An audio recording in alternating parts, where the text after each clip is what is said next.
للمتقين والصلاة والسلام على سيد الأنبياء والمرسلين وعلى آله وأصحابه ومن تبعهم بإحسان إلى يوم الدين. اللهم صل على روح محمد في الأرواح وصل على جسد محمد في الأجساد وصل على قبر محمد في القبور. رب اشرح لي صدري ويسر لي أمري واحلل عقدة من لساني يفقهوا قولي. سبحان ربک رب العزت عما یصفون وسلام علی المرسلین والحمد للہ رب العالمین.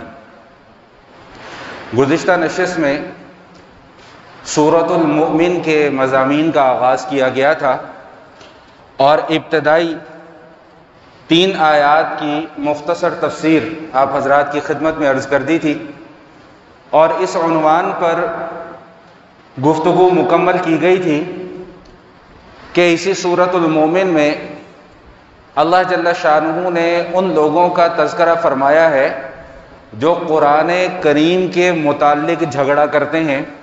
فرمایا کہ ما یجادل فی آیات اللہ الا الذین کفروا فلا یغررک تقلبهم فی البلاد. اس ایک آیت میں 2 باتیں ارشاد فرمائی ہیں. پہلی بات تو یہ ارشاد فرمائی کہ قرآن کریم کی آیات میں جھگڑا کرنے والا مومن نہیں ہو سکتا. نبی کریم علیہ الصلوۃ والتسلیم کا فرمان عالی شان ہے کہ ان جدالا فی القرآن کفر، کہ قرآن کریم کی آیات میں جھگڑا کرنا کفر ہے. ابھی میں سمجھاتا ہوں کہ قرآن کریم کی آیات میں جھگڑا کرنے کا مطلب کیا ہے. پہلے چند احادیث سماعت فرما لیں. دوسری حدیث میں آتا ہے کہ حضور اقدس صلی اللہ تعالی علیہ وآلہ وسلم نے 2 آدمیوں کو دیکھا کہ وہ آپس میں قرآن پاک کی کسی آیت کے متعلق بحث و مباحثہ کر رہے تھے.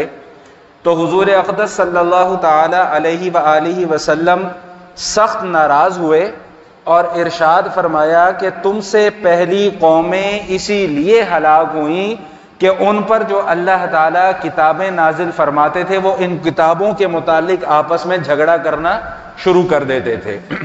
اب یہ سمجھ لیں کہ قرآن کریم میں کی آیات کے متعلق جو جھگڑنا ہے اس کا مطلب کیا ہے. مفسرین فرماتے ہیں، علماء کرام فرماتے ہیں کہ اس کا مطلب یہ ہے کہ قرآن کریم کی آیات کے متعلق شکوک و شبہات پیدا کرنا یا شکوک و شبہات میں مبتلا ہونا یا قرآن کریم کی کسی آیت کا مذاق اڑانا یا قرآن کریم کی کسی آیت کے متعلق طعن کرنا یا قرآن کریم کی کسی آیت کی خدا نہ خواستہ کوئی حقارت کرنا یا قرآن کریم کی خدا نہ خواستہ کسی آیت کا انکار کرنا، یہ ہے معنی قرآن کریم میں جھگڑا کرنے کا. اور افسوس کی بات یہ ہے جو میں ہمیشہ جس بات پر گفتگو کیا کرتا ہوں کہ ہمارے آج کے معاشرے میں ہم یہ ساری چیزیں اپنی آنکھوں سے دیکھ رہے ہیں. دین اسلام کے جتنے بھی احکام ہیں ہم نے ان پر عمل کرنا نہیں، لیکن اس میں اعتراض ضرور تلاش کرنا ہے، اس میں کجی ضرور تلاش کرنی ہے، اس میں شکوک و شبہات ضرور پیدا کرنے ہیں. مجھے ایک صاحب کا فون آیا، کہنے لگے کہ جی ہم 4-5 دوست بیٹھے ہوئے ہیں تو ہم طلاق کے مسئلے پر بحث کر رہے ہیں. الفاظ پر غور کیجئے گا، طلاق کے مسئلے پر بحث کر رہے ہیں. میں ایک دم چونک گیا. میں کہا بھائی طلاق کے مسائل پہ تو ہم نے آج تک بحث نہیں کی کبھی، وہ بچوں کا کھیل تھوڑی ہے یہ طلاق کے مسائل، نکاح کے مسائل. تو میں نے ان سے پوچھا کہ بھائی وہ جو 4-5 دوست ہیں وہ سارے کے سارے عالم ہیں؟ کہتے نہیں. میں نے کہا میں سمجھا شاید پھر مفتی ہوں گے. میں کہا جی سارے کے سارے مفتی ہیں؟ کہتا جی نہیں.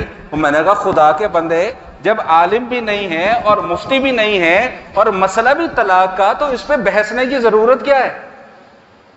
بات نہیں سمجھ میں آ رہی. میں جو ہمیشہ یہ بات کہا کرتا ہوں نا کہ دین کے مسائل میں کبھی بھی اپنی رائے مت دیا کریں. اس کی بنیادی وجہ یہ قرآن کریم کی آیت ہے کہ ما یجادل فی آیات اللہ الا الذین کفروا، کیونکہ یہ جو بحث اور مباحثہ ہوتا ہے اور وہ بھی بغیر علم کے، یا تو بندے کے پاس علم ہو نا، اسے پتا ہو کہ بھائی اس مسئلے میں فلاں کی یہ دلیل ہے، فلاں کی یہ دلیل ہے اور فلاں نے اس دلیل کا یہ جواب دیا ہے، تب تو بندہ بات کرتے ہوئے اچھا بھی لگتا ہے، لیکن معذرت کے ساتھ برا نہ محسوس کیجئے گا کہ دیکھ کر قرآن صحیح سے پڑھنا نہیں آتا، ناظرہ قرآن کا تلفظ ٹھیک نہیں ہے، اور چلے ہیں جی طلاق کے مسائل کے اوپر بحث کرنے کے لیے۔ بات سمجھ میں آ رہی کہ نہیں آ رہی؟ تو قرآن کیا کہہ رہا ہے کہ ما یجادل فی آیات اللہ الا الذین کفروا، کہ کافر لوگ ہی ہیں جو قرآن کی آیات میں جھگڑا کرتے ہیں۔ آج کل بھی ہمارے معاشرے میں کیا ہو رہا ہے؟ پردے کا مذاق بنایا جا رہا ہے۔ ایک بےہودہ انسان کہتا ہے، نام اس کا ہود ہے بےہودہ، تو وہ کیا کہتا ہے کہ جی وہ پردہ کرنے والی خواتین نارمل نہیں ہوتی، نعوذ باللہ من ذالک۔ بات بڑی دور تک جاتی ہے، میں لے کے جانا نہیں چاہ رہا کہ پردہ کرنے والی خواتین نارمل نہیں۔ بھائی تم نے پردہ نہیں کرنا نہ کرو، تم نے نماز نہیں پڑھنی نہ پڑھو، تم نے دین نہیں سیکھنا نہ سیکھو، کوئی پرواہ نہیں ہے، وہ تمہارا اور تمہارے اللہ کے درمیان معاملہ ہے، لیکن خدا کا واسطہ ہے اپنی زبانیں تو بند رکھو۔ بھائی اپنی زبانیں تو بند رکھو، یا تو کھلم کھلا اظہار کر دو کہ جی اب مسلمان نہیں ہے، لیکن مسلمان کا ٹھپا بھی لگوانا ضروری ہے، اور اندر سے منافقت کا اظہار کرنا وہ بھی۔ اور باتیں کچھ سمجھ آ رہی ہیں کہ نہیں آ رہی ہیں؟ اوپر سے تو نہیں گزر رہی؟ ہاں، بعد میں پتہ لگے ساری رات روتے رہے، صبح پتہ لگا مرا ہی کوئی نہیں ہے، وہ والا حساب تو نہیں چل رہا نا۔ ہاں، تو بات یہ ہے کہ بھئی دین کے اوپر عمل نہ کرنا یہ ایک علیحدہ بات ہے، دین کا انکار کرنا یہ علیحدہ مسئلہ ہے۔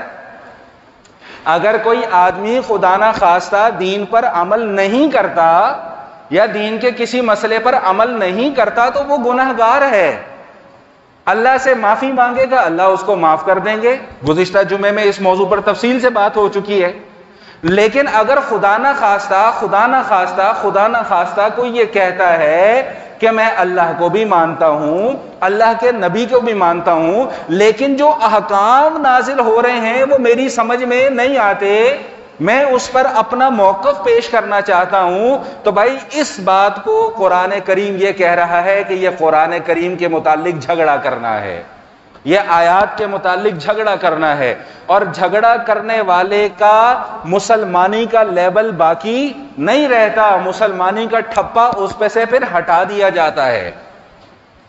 پھر ایک سوال ذہنوں کے اندر پیدا ہوتا ہے کہ بھائی اگر یہ لوگ اللہ کی نظر میں اتنے ہی برے ہیں تو دنیا کی زندگی یہ کیوں اتنی ٹھاٹ باٹ کے ساتھ گزار رہے ہیں؟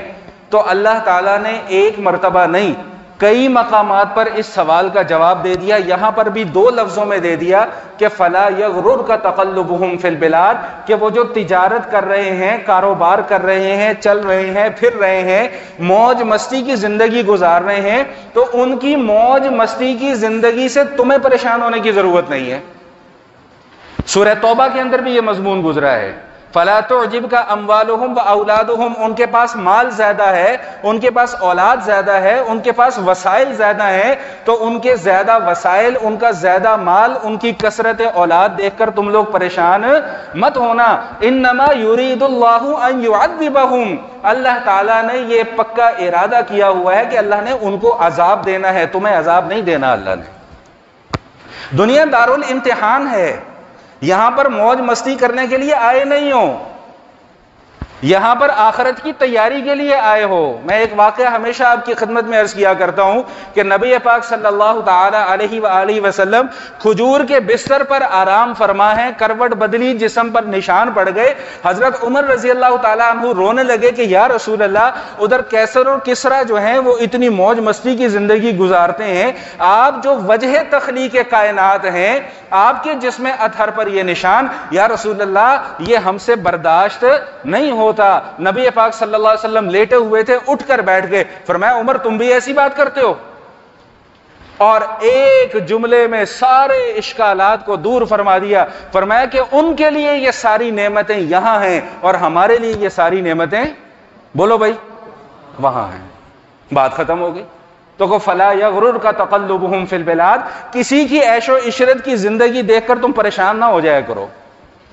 وہ لوگ یہ کہتے تھے کہ جی اگر ہم واقعی اللہ کے مجرم ہیں، یہ ان کا ماننا تھا، کفار کا، مشرکین کا، کہ اگر ہم واقعی اللہ کے مجرم ہیں تو پھر ہمارا کاروبار اتنا اچھا کیوں ہے؟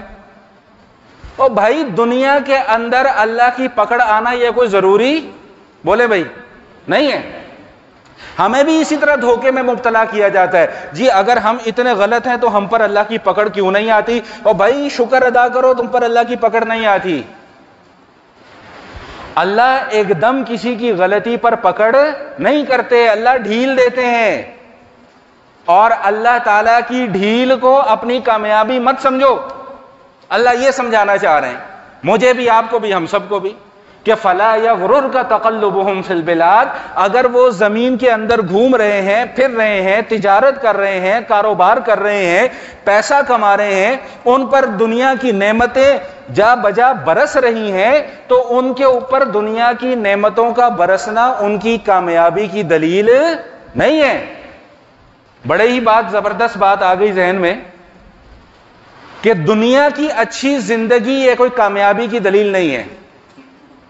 فرعون سے زیادہ کسی کی اچھی زندگی ہوگی؟ نمرود سے زیادہ کسی کی اچھی زندگی ہوگی؟ جن کی 60 لاکھ تو جن کی فوج ہوا کرتی تھی, جن کے ماتحت ہوا کرتے تھے, اور کام کاج کرنے والے لوگ علیحدہ. ایک حاکم ہوتا تھا پوری کی پوری رعایا محکوم, اس سے زیادہ موج مستی کی زندگی تو کسی کی نہیں. لیکن اس کے باوجود آپ کیا سمجھتے ہیں کہ نمرود کامیاب تھا؟ فرعون کامیاب تھا؟ نہیں. کامیاب کون ہوئے؟ جن کے پاس کھانے کو کچھ نہیں تھا.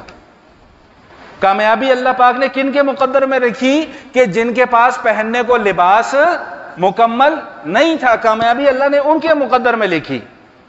تو اللہ تعالیٰ مجھے اور آپ کو یہ سمجھا رہے ہیں کہ بھائی کسی کی موج مستی کی زندگی دیکھ کر تو دھوکے میں مبتلا نہ ہو جایا کرو. فلا یغررک تقلبہم فی البلاد, یہ تو ان کے لیے آزمائش چل رہی ہے, اور جب ان کی پکڑ آئے گی پھر تم بھی دیکھو گے, وہ بھی دیکھیں گے.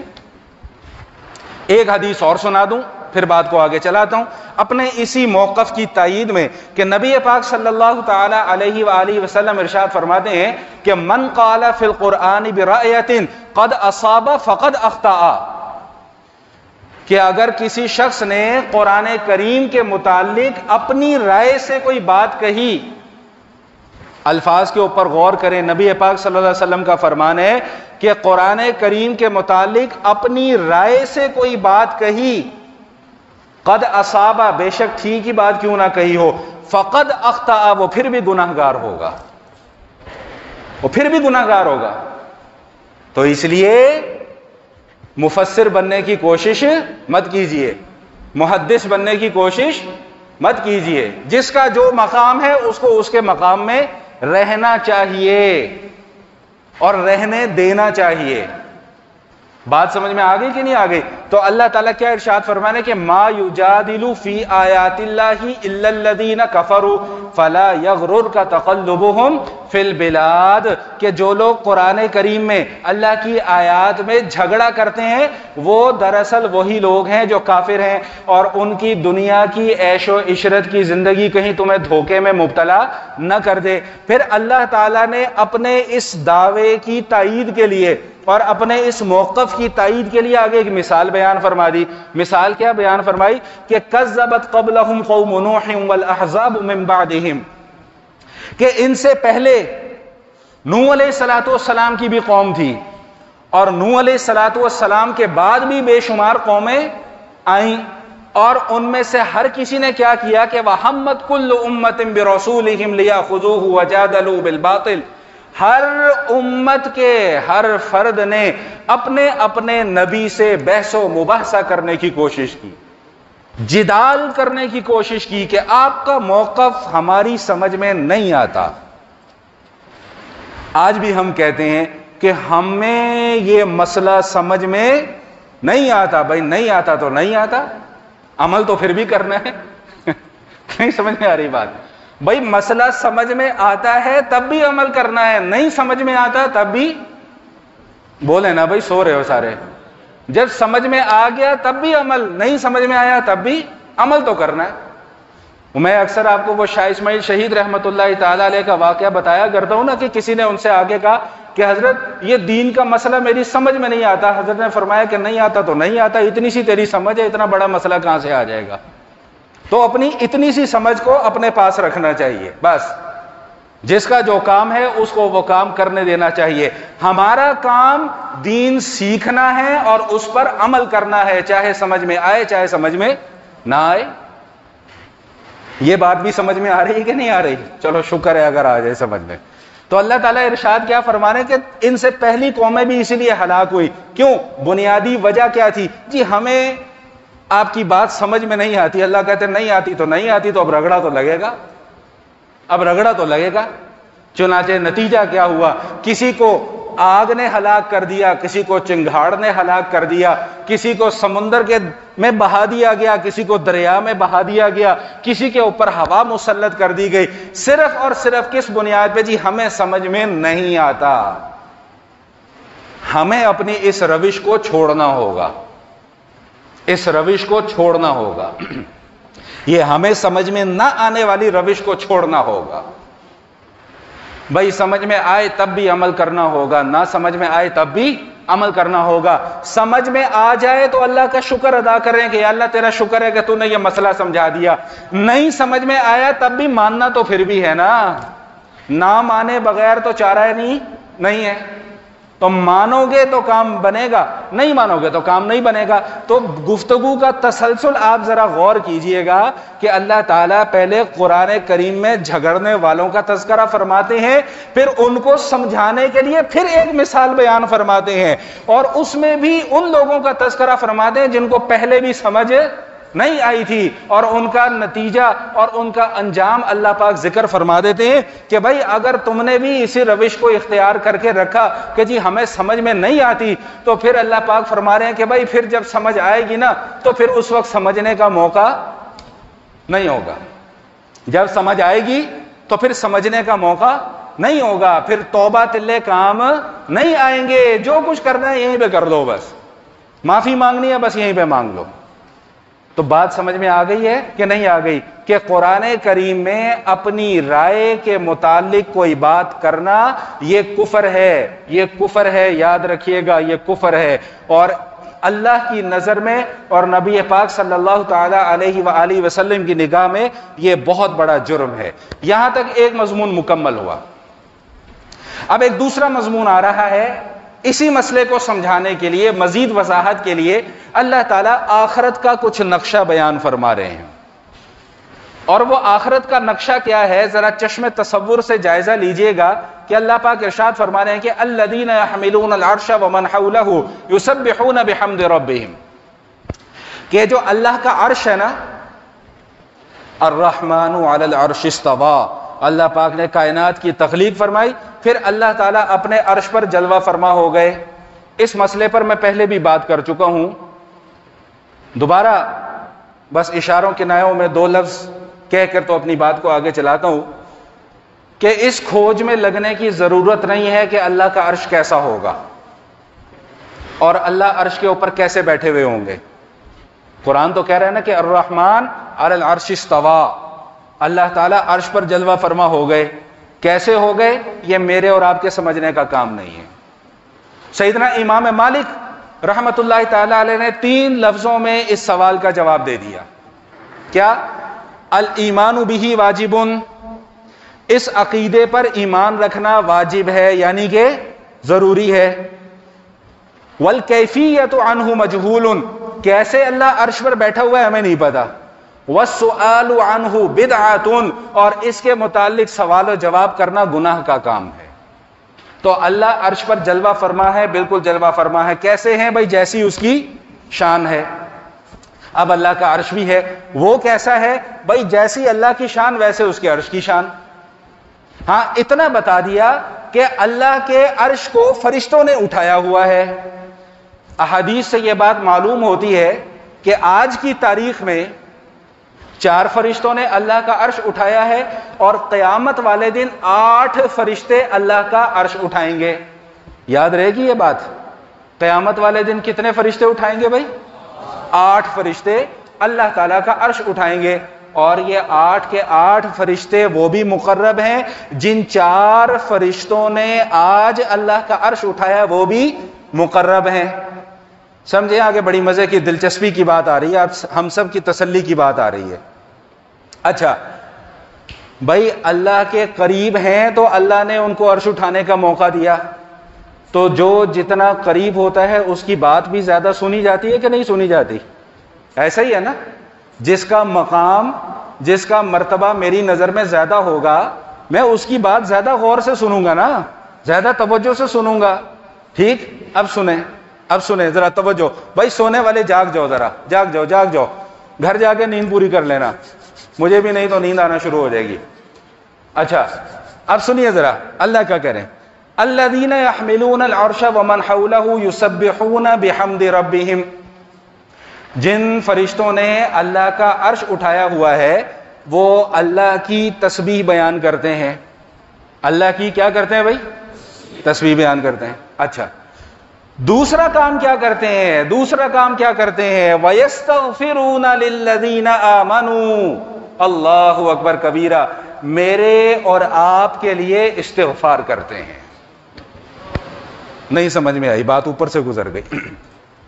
بھائی اللہ کے مقرب ہیں، سب سے قریب فرشتے ہیں، دعا کس کے لیے کر رہے ہیں؟ میرے لیے، آپ کے لیے، ہر کلمہ گو مسلمان کے لیے. وَيَسْتَغْفِرُونَ لِلَّذِينَ آمَنُوا، اہل ایمان کے لیے استغفار کرتے ہیں. تو جو اللہ کے مقرب، جن کو اللہ نے اپنے اتنے نزدیک رکھا ہوا ہے، اتنے قریب رکھا ہوا ہے، اگر وہ مجھ جیسے گناہگار کے لیے، سیاہ کار کے لیے دعائے مغفرت کریں گے تو کیا اللہ ان کی مغفرت قبول نہیں فرمائیں گے؟ قبول کریں گے کہ نہیں کریں گے؟ بول دیا کرو بھائی، کبھی کبھی تو زبان کھول لیا کرو. کبھی کبھی تو ایسے مضامین آتے ہیں، ورنہ تو رگڑا ہی لگتا رہتا ہے. تو اللہ کیا کہہ رہے ہیں کہ میں نے ہی ان فرشتوں کو اپنے مقرب کیا ہے، اور میں نے ہی ان کے ذمے کیا ڈیوٹی لگائی ہے؟ بھائی جو کلمہ گو مسلمان ہو اس کے لیے استغفار کیا کرو. تو اب ان کا استغفار قبول ہوگا کہ نہیں ہوگا؟ ہوگا. اچھا ابھی آگے چلو. ربنا وسعت كل شيء رحمة وعلما فاغفر للذين تابوا واتبعوا سبيلك وقهم عذاب الجحيم. اب سمجھیے گا ذرا اس بات کو. وہ توبہ اور استغفار کرتے ہیں کن کے لیے؟ فاغفر للذین تابوا، جو یہاں پر بیٹھ کر توبہ اور استغفار کرتے ہیں ان کے لیے. نہیں سمجھ میں آئی بات؟ میں نے گزشتہ نشست میں بھی یہ بات عرض کی تھی کہ اللہ توبہ کو قبول کرتے ہیں، گناہوں کو معاف کر دیتے ہیں. کن کے؟ جو یہاں پر بیٹھ کر معافی مانگتے ہیں. جو گناہ پر ہٹ درمی کا مظاہرہ کرتے ہیں اس کی غلطی اللہ معاف نہیں فرماتے. یاد آیا کہ نہیں آیا مضمون؟ کہ معافی کس کو ملتی ہے؟ جو معافی مانگتا ہے. تو یہ فرشتے بھی ان اہل ایمان کے لیے مغفرت کی دعا کرتے ہیں جو فاغفر للذین تابوا واتبعوا سبیلک وقہم عذاب الجحیم. ان کے لیے کیا دعا کرتے ہیں کہ یا اللہ دنیا کی رحمتیں، آخرت کی رحمتیں ان لوگوں پر نازل فرما. کن لوگوں پر؟ فاغفر للذین تابوا، یا اللہ جو اپنی غلطی تسلیم کر لیتے ہیں. واتبعوا سبیلک، یا اللہ جو ڈی ٹریک نہیں ہوتے، جو تیرے راستے کو مضبوطی سے پکڑ کے اس پہ چلتے رہتے ہیں. اور یا اللہ دنیا کے اندر بھی ان کے ساتھ خیر کا معاملہ فرما. وقیہم عذاب الجحیم، اور آخرت کے عذاب سے بھی ان کو بچا لے. آمین کبھی نہ کہنا.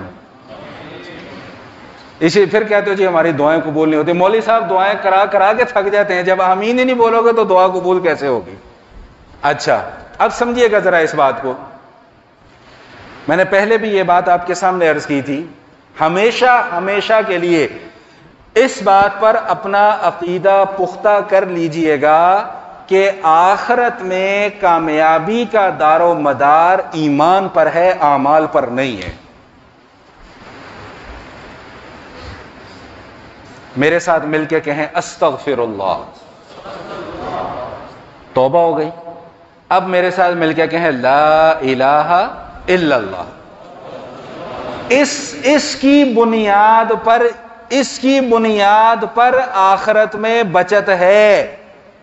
پانی کا کولر لگوا دینے سے آخرت میں گناہوں کی معافی نہیں ہوگی جب تک کہ ایمان ساتھ شامل نہیں ہوگا.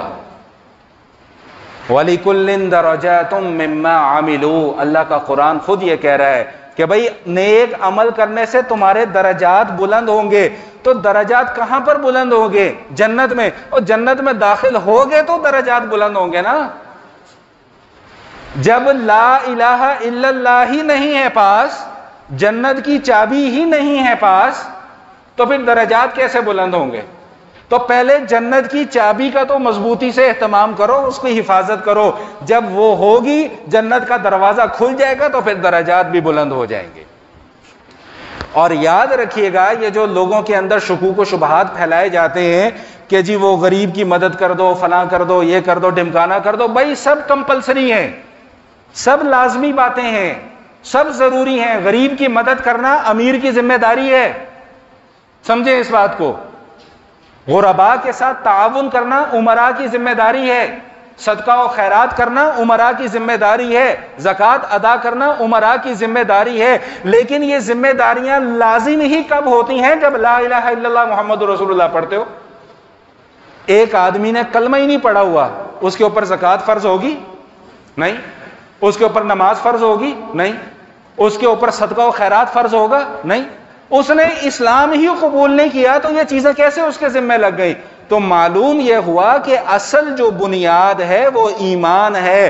ایمان ہوگا تو سارے معاملات درست ہو جائیں گے، ایمان نہیں ہوگا تو اچھے اچھے خاک میں مل جائیں گے. بس یہ بات سمجھانا میرا مقصود تھا. جب یہ آخرت کا سارا معاملہ چل رہا ہوگا تو اب وہاں پر جو نیک لوگ ہوں گے ان کو تو انعامات مل رہے ہوں گے، اور جو گناہگار ہوں گے ان کا کیا حال ہوگا، جو کفار ہوں گے ان کا کیا حال ہوگا. بس 2 منٹ میں اس کا ایک مختصر سا نقشہ کھینچ دوں، پھر بات کو آگے چلاتا ہوں. ان الذین کفروا ینادون لمقت اللہ اکبر من مقتکم انفسکم اذ تدعون الی الایمان فتکفرون. اس مسئلے کو ذرا توجہ سے سن لیں، اس گفتگو کو توجہ سے سن لیں کہ یہ جو کافر ہوں گے نا، کافر، چلو لوگ کہتے ہیں جی کافر کو کافر نہیں کہنا چاہیے، ٹھیک ہے بھائی، پھر مسلمان کو مسلمان بھی نہیں کہنا چاہیے، ہم غیر مسلم کا لفظ استعمال کر لیتے ہیں.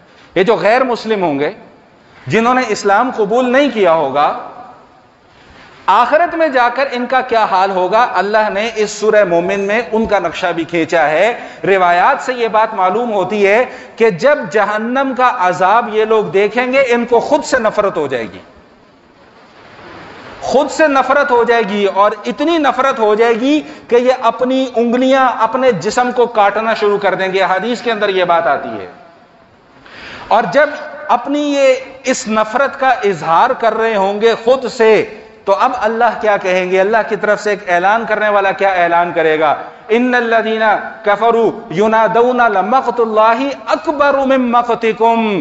بھائی تم آج جس نفرت کا اظہار خود سے کر رہے ہو، اللہ اس سے کہیں زیادہ نفرت کا اظہار تم سے پہلے کر چکا ہے. کب؟ اذ تدعون الی الایمان فتکفرون. جب تمہیں دعوت ایمان دی جاتی تھی، جب تمہیں دعوت اعمال دی جاتی تھی، اس وقت تم لوگ انکار کر دیا کرتے تھے.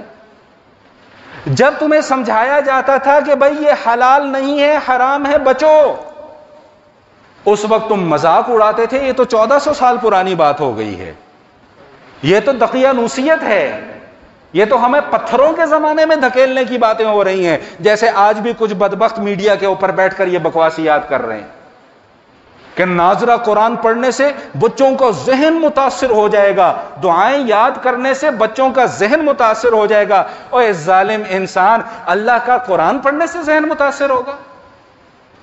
نبی کے زبان سے نکلے ہوئے الفاظ ادا کرنے سے بچے کا ذہن متاثر ہوگا؟ لا حول ولا قوت الا باللہ. تف ہے 1000 بار ایسی سوچ کے اوپر. اس لیے میں جہاں احباب کو اور بہت سارے مشورے دیتا ہوں، نصیحت کرنے کا اہل نہیں مشورہ دے سکتا ہوں، جہاں اور بہت سارے مشورے دیتا ہوں، انہی مشوروں میں سے ایک مشورہ یہ بھی دیتا ہوں کہ خدا کا واسطہ ہے اس ٹی وی کی لعنت سے اپنے آپ کو بچا کے رکھیں، اس میڈیا کی لعنت سے اپنے آپ کو بچا کے رکھیں. یہ اس انداز میں زہر گھولتے ہیں کہ ہمیں پتہ بھی نہیں لگتا.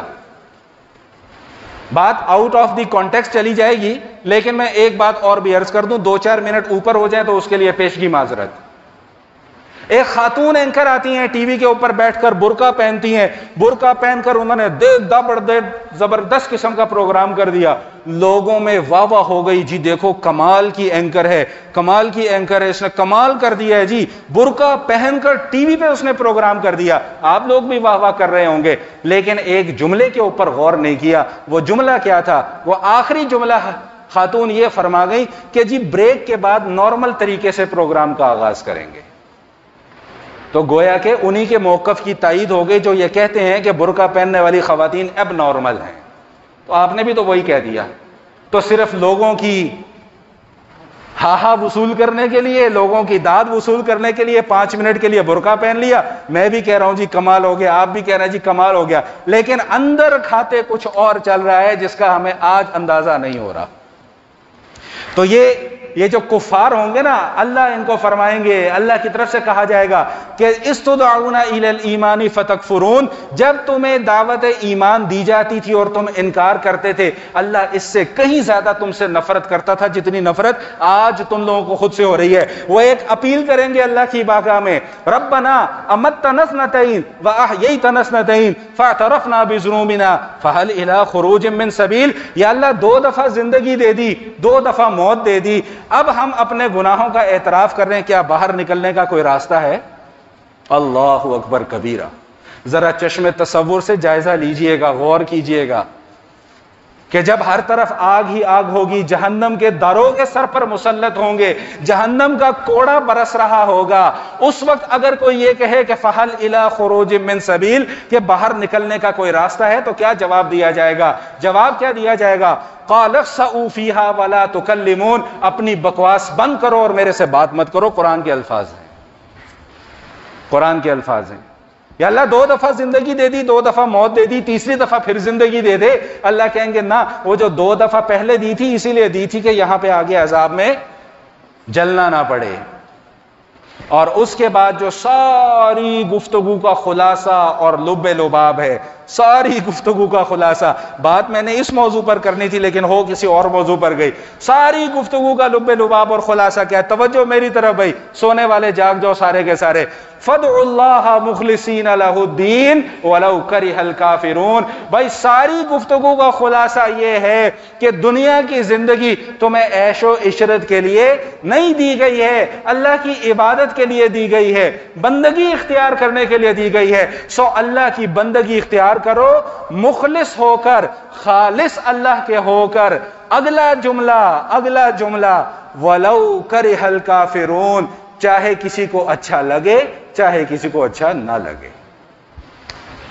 میری ذمہ داری دین کا پیغام پہنچانا ہے, چاہے کسی کو اچھا لگے چاہے کسی کو اچھا نہ لگے. اس موضوع پر میں نے بڑی سوچ وچار کی کہ میں کیا باتیں کروں. ایک جملہ البتہ میرے ذہن میں ضرور آ گیا, 2 منٹ اور بس پھر بات ختم کرتا ہوں. ایک جملہ میرے ذہن میں آ گیا, وہ جب تک میں کہہ نہیں دوں گا تب تک مجھے نیند نہیں آئے گی پورا ہفتہ, اب وہ لہٰذا آج ہی سن لیں. وہ ہمارے یہاں ایک جملہ مشہور ہے جو ہم بچپن سے سنتے چلے آ رہے ہیں کہ جی سچ کڑوا ہوتا ہے. آپ اس جملے کی تائید کرتے ہیں؟ سچ بتانا ہے, کرتے ہیں تائید؟ میں نہیں کرتا اس جملے کی تائید. سچ کبھی کڑوا نہیں ہوتا, سچ کبھی کڑوا نہیں ہوتا. قرآن سچ ہے کہ نہیں ہے؟ قرآن کڑوا ہے.